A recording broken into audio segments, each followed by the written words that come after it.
Nous sommes honorés de vous accueillir au Salon de la Finance, un événement emblématique de notre association qui a pour thème la jeunesse face aux défis de l'entrepreneuriat, contribution de l'intelligence économique.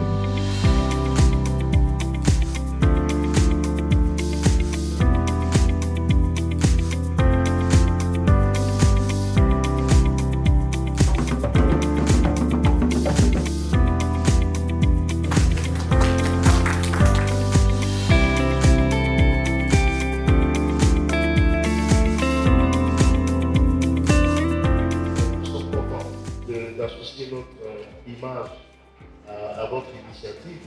C'est toujours un plaisir pour nous d'être à vos côtés. Et vous savez combien de fois la jeunesse occupe une place importante au Crédit Access.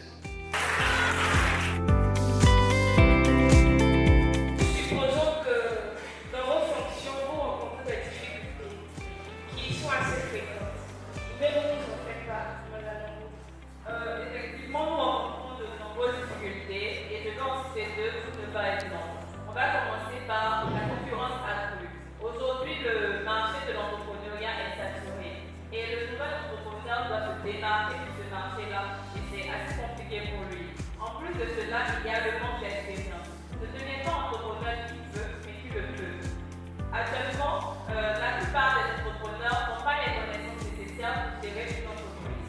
Ils n'ont pas non plus l'accès au comptable, au mentor, ni même au partenaire. Alors c'est assez difficile pour eux.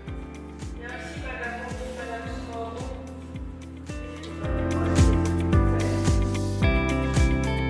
Même quand ils ont créé des confidences dans une logique de rectifier le fait que les banques classiques ne prêtaient pas aux TPE, l'approche était complètement fausse, dans la mesure où les crédits coûtaient nettement plus cher que dans les banques classiques.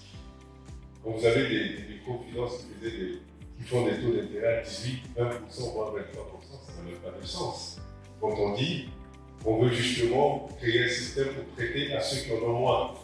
Mais si ceux qui en ont moins, finalement, ont fait du crédit beaucoup plus cher que ceux qui en ont, je me demande en réalité l'objectif de l'éco-finance.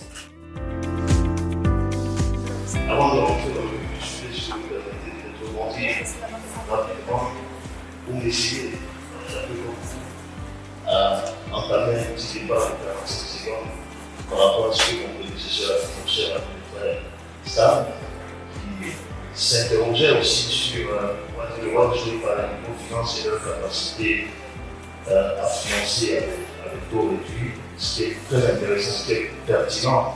J'aurais dit d'un point de vue littéral, mais ce qu'il faut comprendre, c'est que le taux des microfinances, que ce soit ceux de Crédit Access, d'autres microfinances que vous connaissez, est certes élevé par rapport à celui des banques, tout simplement parce que c'est lié au coût de la ressource. Donc, les banques ont cette capacité à se refinancer auprès du prêteur en dernier ressort qu'on appelle la banque centrale, avec des taux de base qui sont inférieurs à 3-4%, contrairement aux microfinances, qui se refinancent auprès des banques classiques avec des taux de sortie allant de 10 à 13%, ou même auprès des fonds d'investissement avec des taux de sortie supérieurs à 10%, ce qui pourrait justifier aussi ce taux élevé.